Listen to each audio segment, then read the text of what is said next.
বাংলাদেশের যে কোনো ম্যাজিস্ট্রেট আর যে কোনো রাজনীতিবিদ আমি তার লোকে চ্যালেঞ্জ করলাম, রাষ্ট্রপ্রধানের লোকে আমি চ্যালেঞ্জ করলাম যেখানে আমাদের সিলেটের ডেইলি 1000 মানুষ ডাকাত নিয়ে ফালানি হয় আর বাদের সালো বাইরেও আইতে হয়, ট্রেনে আইতে হয়, লোকাল ফ্লাইটে আইতে হয়, সেখানে ডুবাইতো নি সিলেট বিমান গেলে কি দুষ্কিতা, অন্য এয়ারলাইন্স গেলে দুষ্টা কিতা। 18 কোটি মানুষের কাছে প্রশ্ন, আমরা সিলেটের মানুষে কি দুষ করছি যে ডুবাইতো নি ডাকাত যাইতে পারবো, ডুবাইতো নি চিটাগাং যাইতে পারবো, সিলেট যাইতে পারতো না?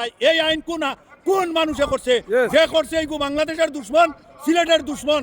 আমরা সিলেটবাসী ঐক্যবদ্ধ যে আমরা সিলেট কেন কাতার সৌদি এয়ারলাইন্সের ফ্লাইট ডুবাইতো নি দেওয়া হয় না, দোহাতো নি দেওয়া হয় না। দোহাতো কোন বেটার কোন মন্ত্রীর ক্ষতি হয়, কোন নেতার ক্ষতি হয়, আমরা ওগুলো চিহ্নিত করিয়া যদি বিমান মন্ত্রণালয় যারা চাকরি করে এরা কি তারা জন্মিছে নি বাংলাদেশও যে তারা চুরি করতো খালি?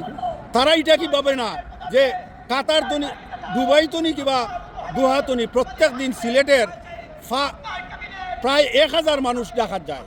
এই মানুষটা ডাকাত গিয়ে হিবার সিলেট আওয়া লাগে, তার এখানে দেশের অর্থনৈতিকভাবে ক্ষতি হয়, তার যে ব্যক্তিগত ক্ষতি হয়। প্রত্যেকটা প্যাসেঞ্জারের ডেইলি বাংলাদেশও যাওয়া হয়, অতিরিক্ত তার আরও 30,000 টাকা খরচ হয় মিডিল ইস্টের। আর লন্ডনের বা আমেরিকা রইলে তারার খরচ হয় 50,000 টাকা অতিরিক্ত প্রত্যেকটা প্যাসেঞ্জারের।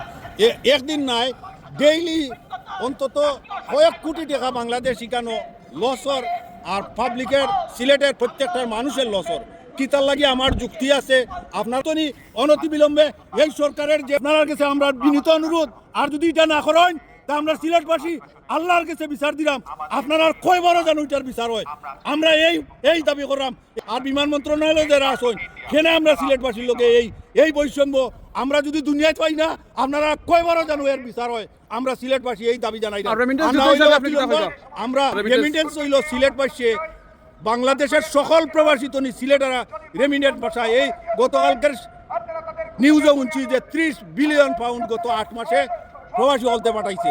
আর সিলেট তনি দুহাতনি সিলেট বা দুবাইতনি সিলেট ফ্লাইট দিতে কত কোটি টাকা লাগে। কোন বেটার ক্ষতি হয় কারণ তাকে সিলেটের এই বিষয়টা তাই জানো দেখুন। তাহলে এরারেরও রাস্তাত মানুষে ফিটাইব, সিলেটের মানুষে এরারে অবাঞ্ছিত ঘোষণা করব যদি তারা সিলেটের এই ন্যায্য অধিকারটা তারার কি ক্ষতি।